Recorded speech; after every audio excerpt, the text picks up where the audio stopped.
Hey everyone, आज मैं आपके लिए लेकर आई हूँ फार्मेसी की एक ऐसी क्रीम जिसमें सैलिसिलिक एसिड और निकोटिनामाइड जेल है, जो स्पेशली फॉर्मुलेटेड जेल है पिंपल्स और ऑयली स्किन के लिए।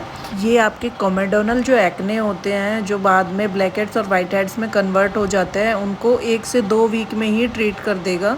इसका कॉस्ट पड़ता है 250 रुपीज़। 250 रुपीज़ में ये एक इतना अच्छा जेल है जो आपकी एक्ने, पिंपल और जो ब्लैकहेड्स वाइटहेड्स की प्रॉब्लम उसको बहुत जल्दी ट्रीट कर देगा। जेल बेस्ड फार्मूला है, इजीली स्किन में एब्जॉर्ब होकर स्किन को मैटिफाई करता है, ऑयल कंट्रोल करता है, सीबम प्रोडक्शन को कंट्रोल करता है और बहुत ही जल्दी अपना इफ़ेक्ट दिखाता है। क्लॉग्ड पोर्स को ओपन करके उनका साइज़ मिनिमाइज़ करता है। Appearance of pores will be reduce when you will use this.